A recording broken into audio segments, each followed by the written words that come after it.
Ini kita akan mengkaji bab tentang syaraful wudu wa fadluh. Bismillahirrahmanirrahim. Syaraful wudu'i wa fadluh. Keutamaan atau kemuliaan wudu dan keutamaannya.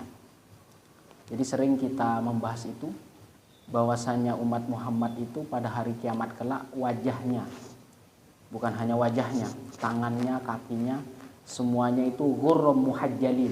Jadi putih, bersih dan bersinar. Kenapa kok seperti itu? Karena min atharil wudu. Karena itu bekas wudu. Jadi wudu melakukan sholat wajib.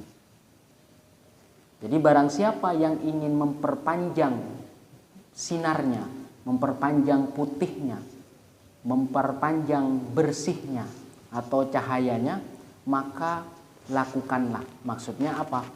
Jadi melakukan wudhu bukan hanya sekedar kita sholat wajib, sebelum sholat wajib, tetapi terus menerus kita lakukan. Bisa disebut dawamul wudhu.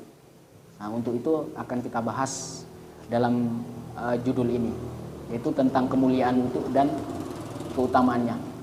Wa minasyarafil ladzi iddakharallahu ta'ala li hadil ummah.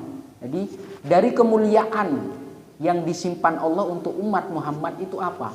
Ma'addullah minat thawabil jazil wal fadril jamil alal wudu. Allah itu menyiapkan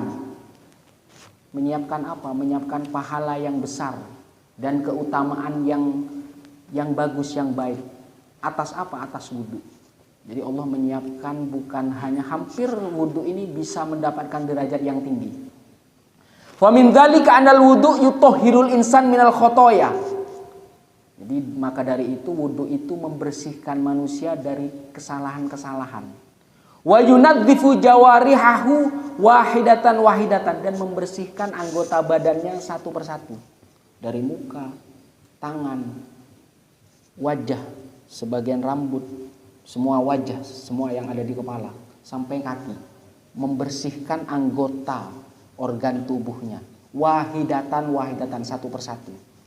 Fakullama gosala jarihatahu. Jadi ketika membersihkan seluruh anggota badannya, organ tubuhnya, kharajat minhal khotoya allati iktarafatha.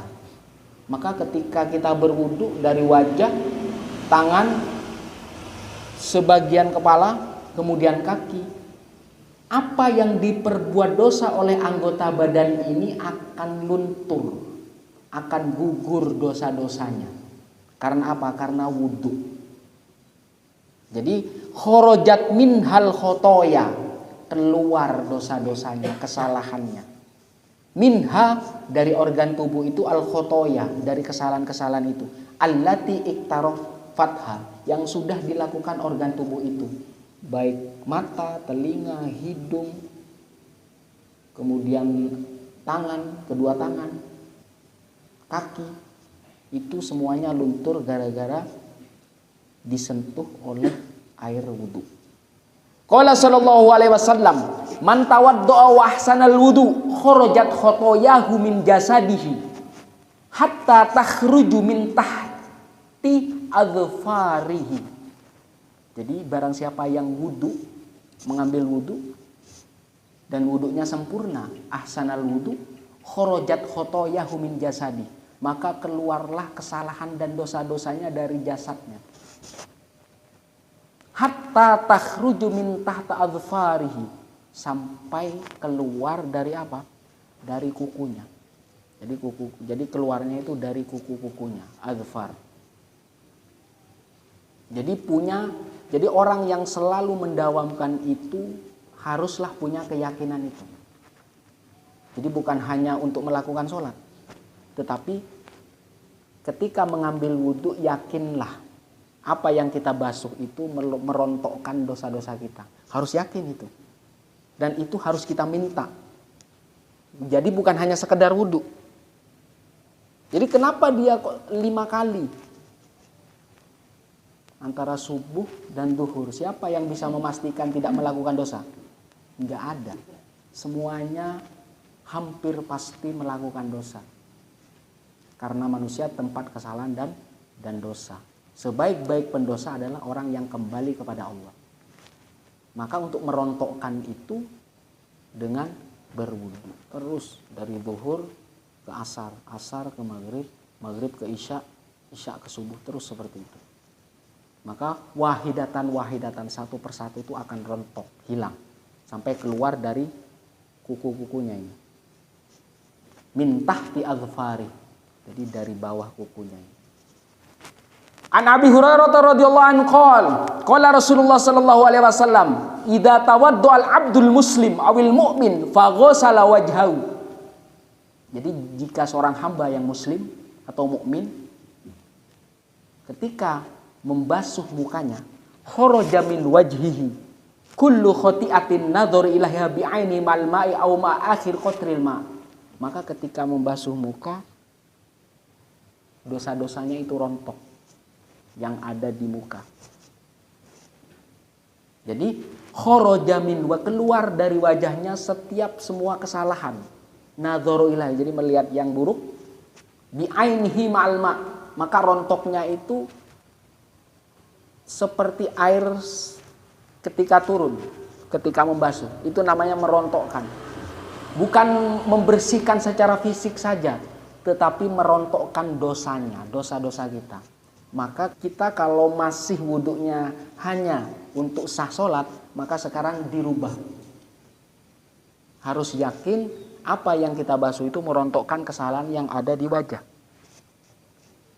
Nah, ini yang di wajah. Jadi rontoknya itu, gugurnya itu apa? Ma'a akhiri qatril ma, sampai tetesan terakhir yang ada di wajah. Fa idza ghassala yadayhi, ketika membasuh kedua tangannya, kharaja min yadayhi kullu khati'atin kana batashatha yadahu mal ma' aw ma akhiri qatril ma. Maka ketika membasuh tangan kiri, maka kesalahannya itu hancur, gugur. Ma'al ma' aw ma akhir qatril ma. Maka gugurnya itu apa? Tetesan terakhir dari kita membasuh tangan.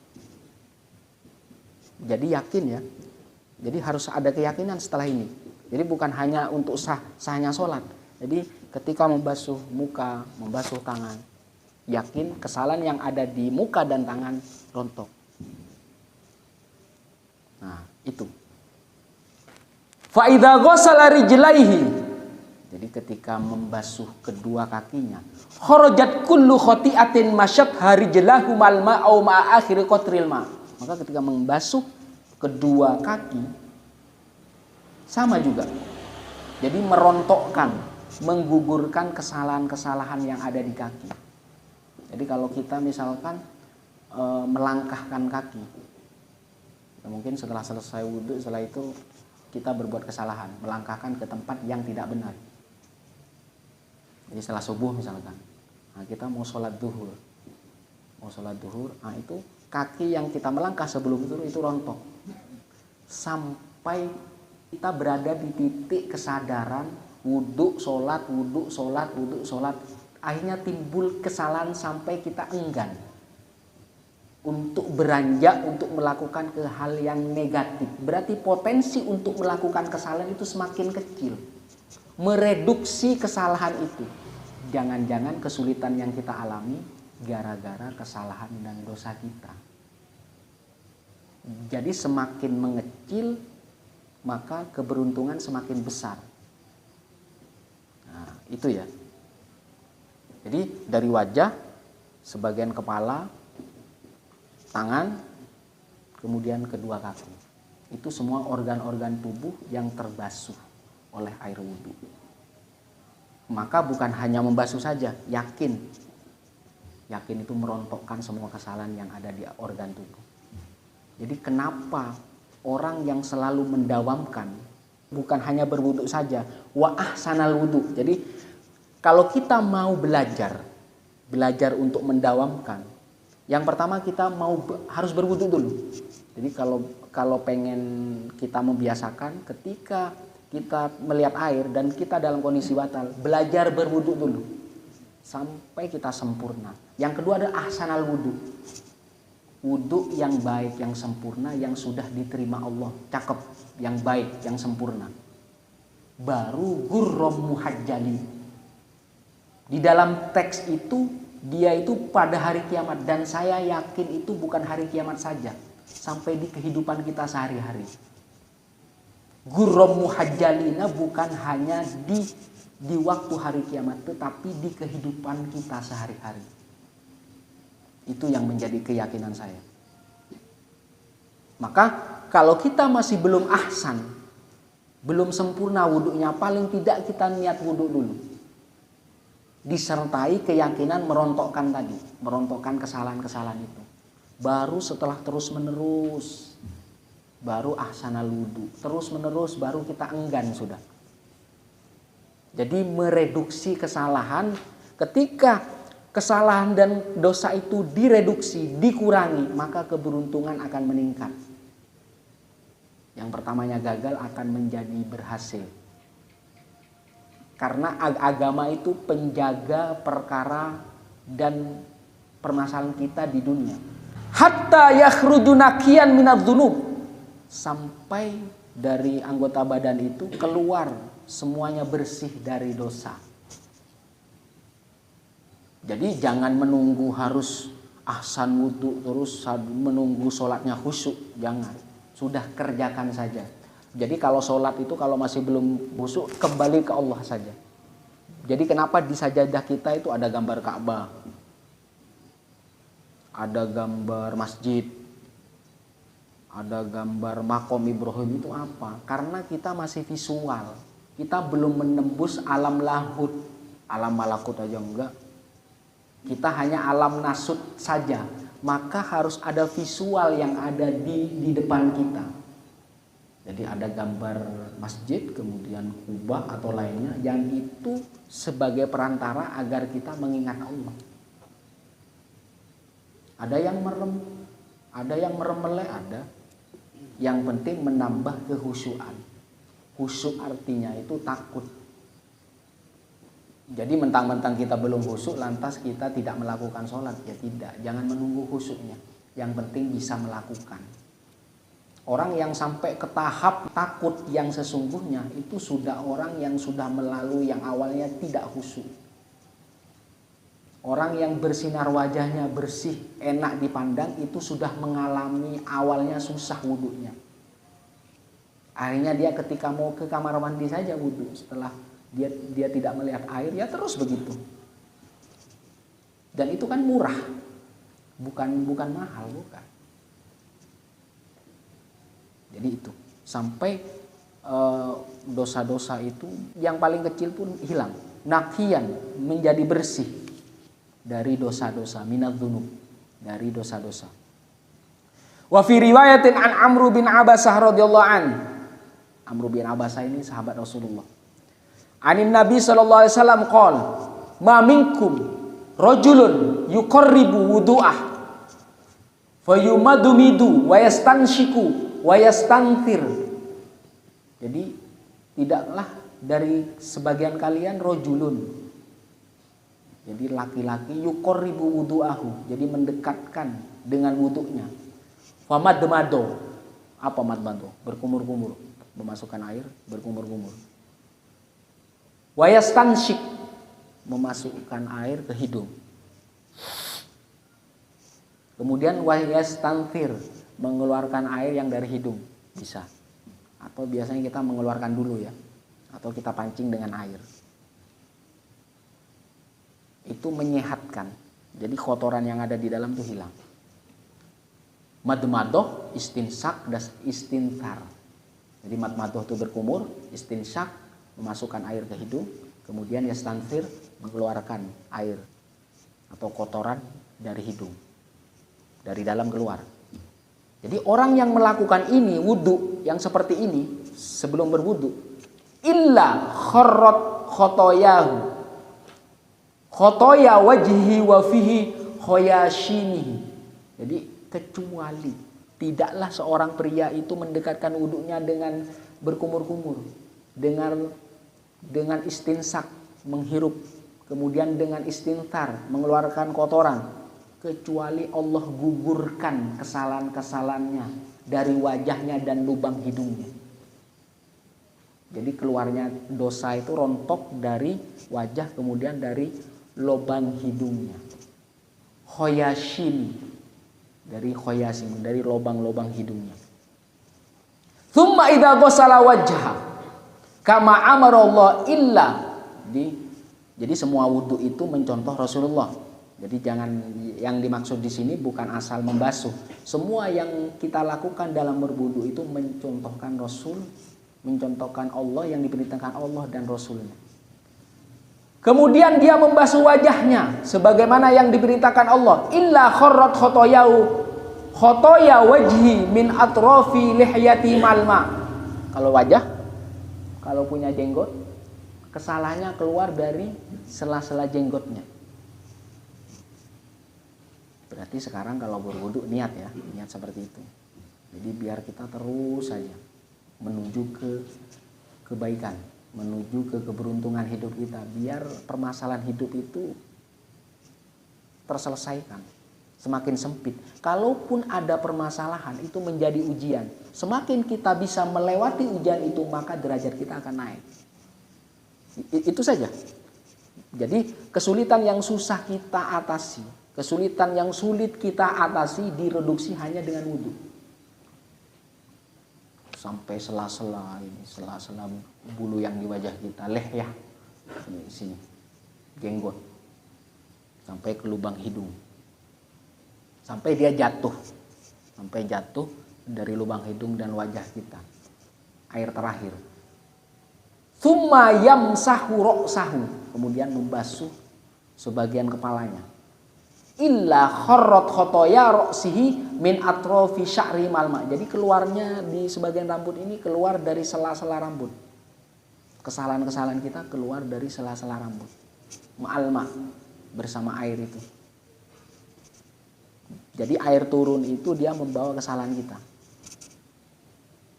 Tsumma yaghsilu qadamaihi ilal ka'bain.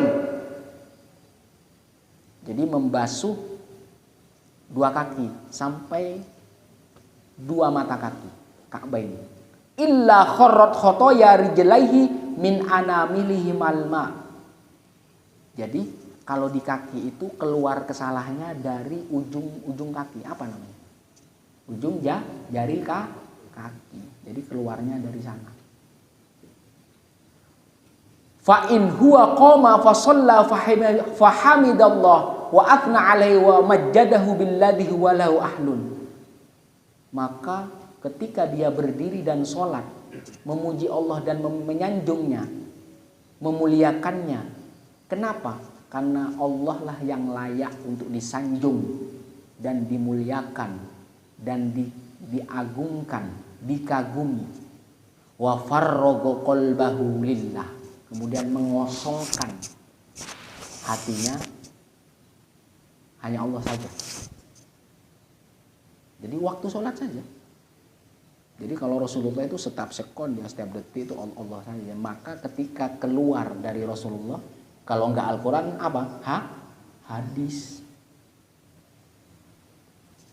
In huwa illa wahyu yuha. Apa yang dilakukan, apa yang diucapkan, kemudian apa yang diputuskan itu berbuah ajaran yang kita lakukan sekarang ini. Sampai wudu itu yang diajarkan Rasulullah. Nah, ini farrogo qalba. Jadi mengosongkan hati lillah, hanya Allah saja di situ.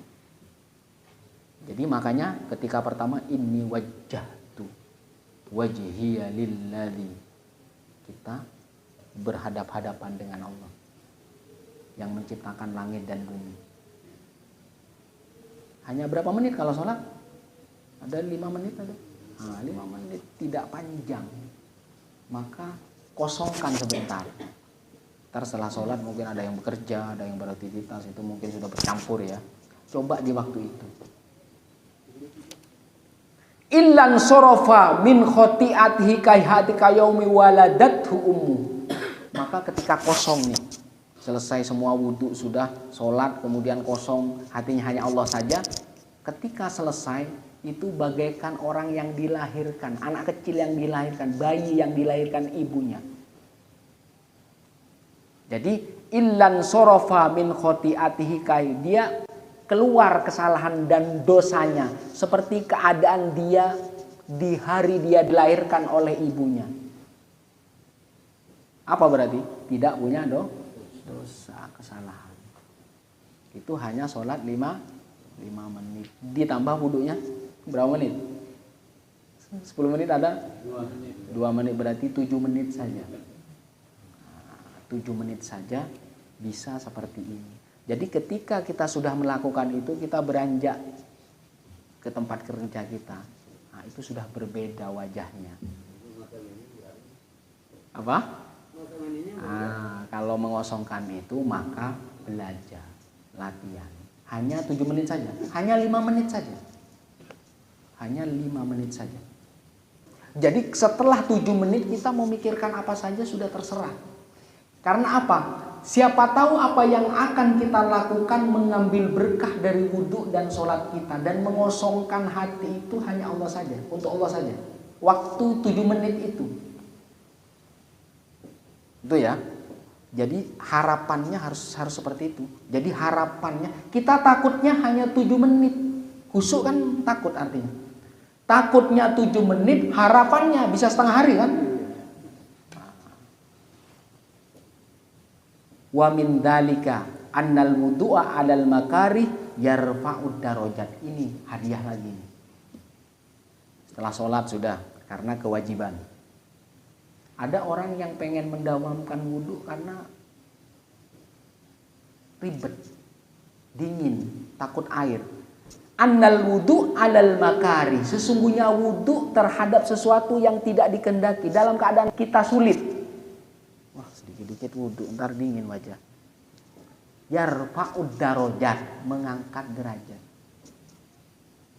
Jadi orang yang posisi sudah dawam wudhu, dia sudah mengatasi keadaan-keadaan sulit ketika mau berwudhu. Apa harapannya? Harapannya yarfa'ud darajat, mengangkat derajat. Jadi ini ada hadiah lagi. Jadi sesungguhnya wudhu bukan hanya menghilangkan dosa, bukan hanya menggugurkan dosa, tetapi yarfa'ud darajat kalau dia dawam. Orang yang dawam, yang terus-menerus wudhu itu apa? Dia sudah melewati kesulitan mau wudhu. Anil makarih, alal makarih.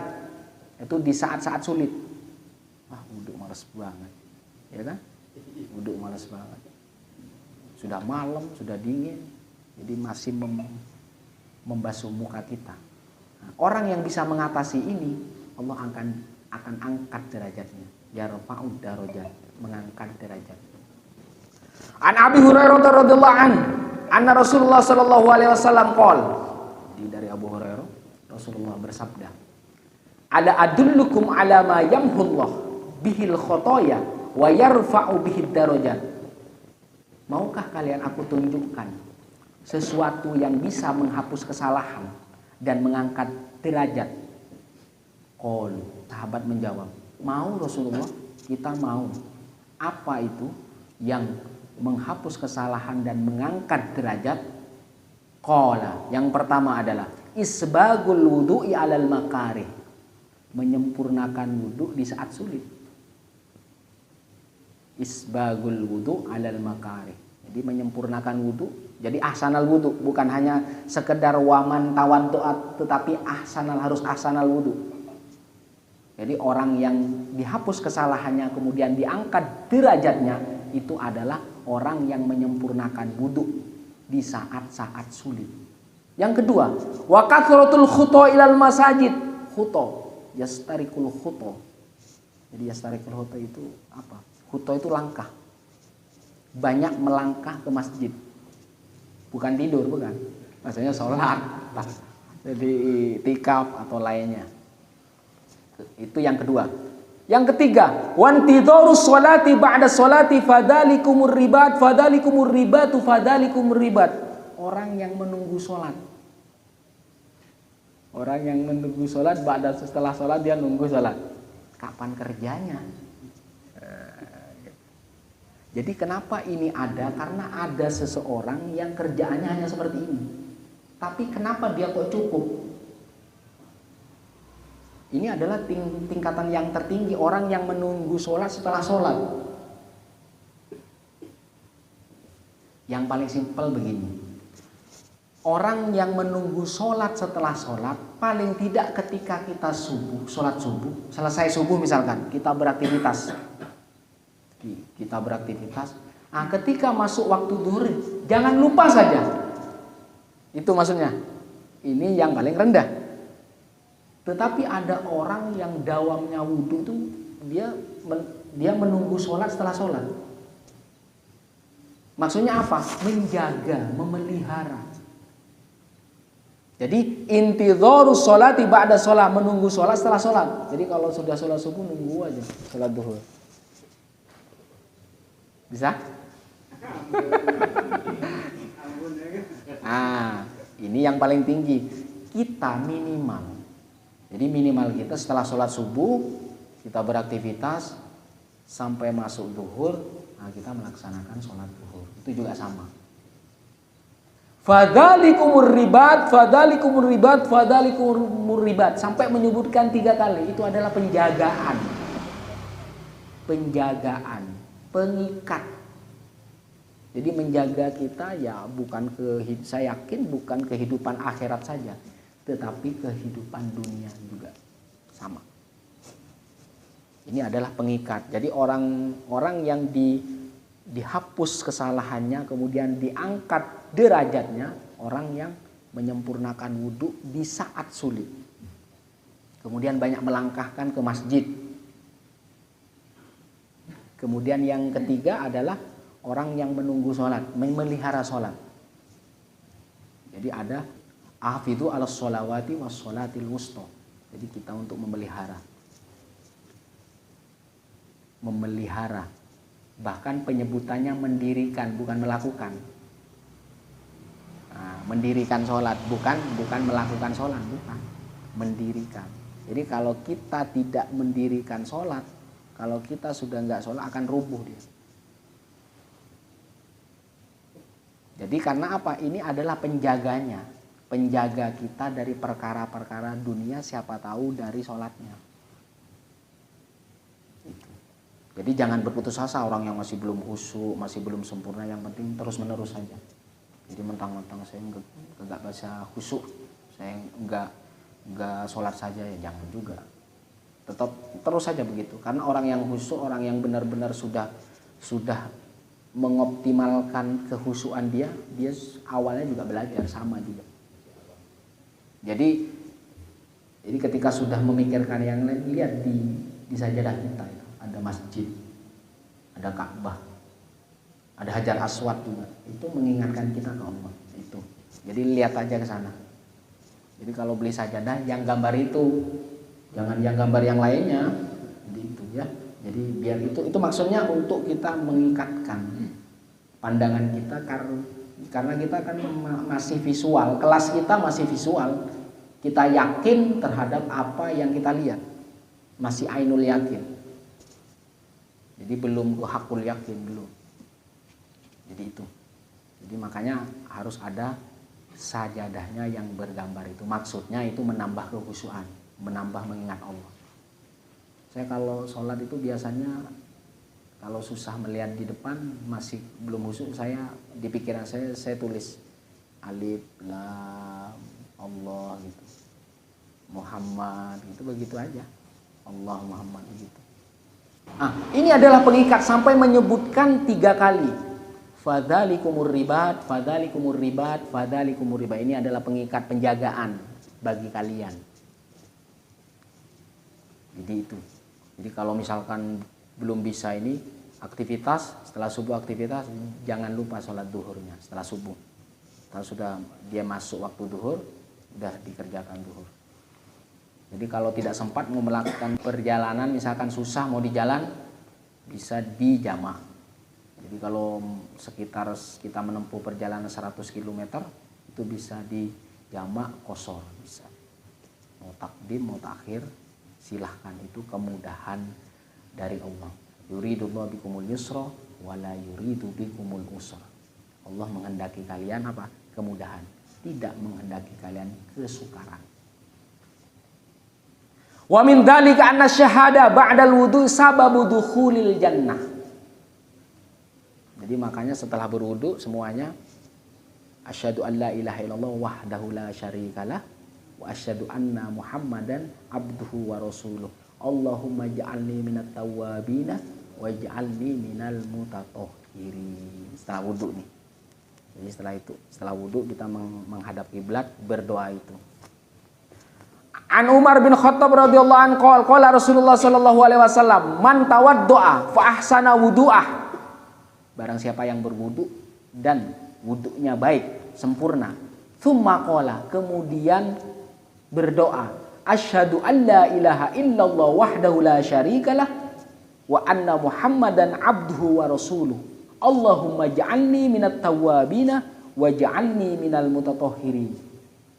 Maka, ya Allah, saya bersaksi tiada Tuhan selain Allah yang Maha Esa, yang tidak ada sekutu bagi Dia. Dan sesungguhnya Muhammad hambanya dan rasulnya. Allahumma ja'alni minat tawwabina. Ya Allah, jadikanlah aku bersama orang-orang yang tobat, orang-orang yang kembali. Waj'alni, dan jadikan aku orang-orang yang selalu membersihkan diri. Minal mutatahhirin. Futihat lahu abwabul jannati tsamaniyah, maka akan terbuka pintu 8 pintu surga itu akan terbuka. Yadkhuluha min ayyuha syaa, kamu masuk dari pintu yang mana aja boleh ke 8 itu.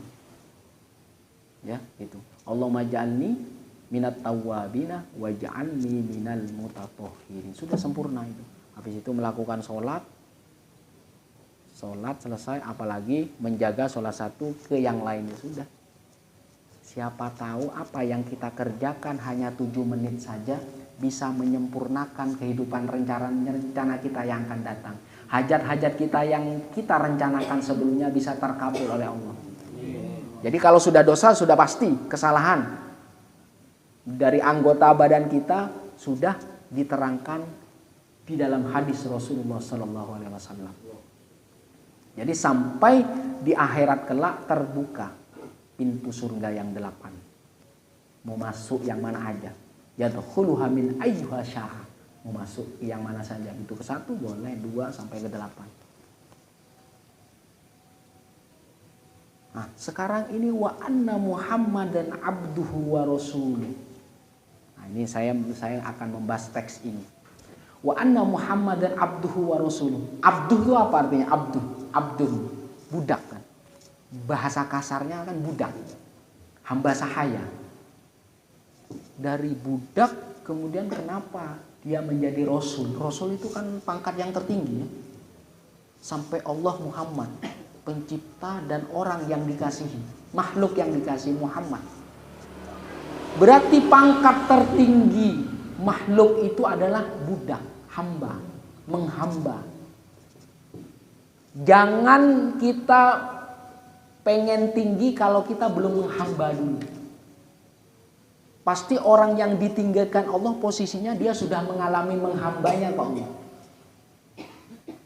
Jadi kenapa dia diikuti manusia? Karena sudah pasti ketika orang yang sudah menjadikan dia nabi, menjadikan dia rasul.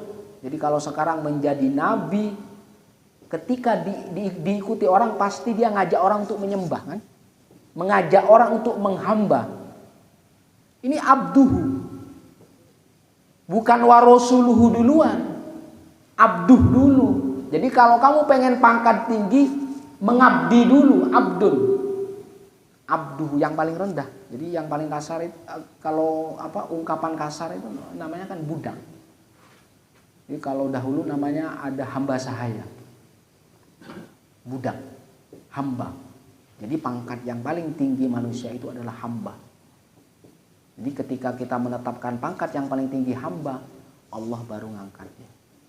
Kamu jadi orang soleh, kamu jadi orang alim,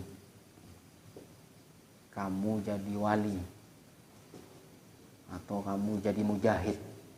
Itu semuanya Allah. Itu yang dari Allahnya. Jadi yang kita bidik sekarang itu kehambaan. Itu pangkat yang paling tinggi. Jadi bukan naksir kewaliannya, bukan naksir kealimannya, bukan, itu semuanya dari kehambaan kita. Jadi kalau orang alim dia banyak tahu tetapi tidak menghamba, pasti dia akan menipu orang. Orang yang banyak tahu, banyak tipsnya, kalau dia tidak menghamba hati dan pikirannya, pasti akan menipu orang. Itu pasti sudah.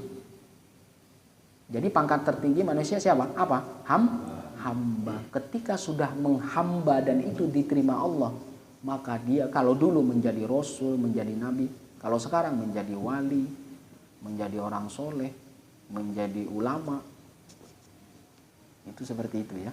Itu semuanya dari Allah semua. Jadi kalau kita yang bikin susah. Kalau kita pengen menjadi hamba saja. Biar Allah yang mengangkat. Jadi kita sudah menusuk ke paling bawah. Itu namanya menghamba. Kenapa kok harus ke yang paling bawah? Ketika Allah angkat, pasti akan mengajak orang untuk bersujud. Banyak diikuti orang pasti akan mengajak bersujud kepada Allah. Menghamba juga sama. Itulah kemuliaan itu merembet kemana-mana. Rahmat itu merembet kemana-mana. Barokah itu kemana-mana. Ya gara-gara penghambaan itu. Jadi rahmat dan cintanya Allah kasih ke seorang hamba. Kemudian hamba itu banyak diikuti orang-orang karena itu bagai pelita dia. Bagai bintang yang bersinar. Jadi itu ya. Ini penyebutan abduhu wa rasuluh. Jadi yang kita cita-citakan adalah abduhnya, menjadi hamba. Ketika sudah diterima abdul, baru menjadi yang lainnya, itu diangkat. Jadi orang yang diangkat Allah itu harus di bawah dulu. Jadi kalau dia asal angkat belum ke bawah, pasti dia sombong. Pasti dia akan menipu orang. Itu sama semuanya. Bukan mencerahkan malah. Akan menipu, mengajak ke yang tidak benar. Jadi ini ya, abduhu wa rasul. Jadi kenapa Rasulullah itu sangat takut kepada Allah, itulah penghambaannya. Jadi Rasul itu dijamin surga, sudah maksum dia. Terbebas dari dosa. Tetapi kenapa kok ibadahnya luar biasa? Abduhnya tidak ditinggalkan meskipun sudah Rasul. Meskipun sudah Nabi, meskipun jadi Sayyidul Anbiya, meskipun sudah jadi Ulul Azmi, kehambaannya tetap dibawa sampai sakaratul maut. Jadi manusia yang membawa kehambaannya sampai sakaratul maut, maka Allah akan tinggikan derajatnya. Bahkan derajat ketika dia meninggal, banyak yang menziarahi dia. Itu seperti itu ya, abduhu wa rasuluh.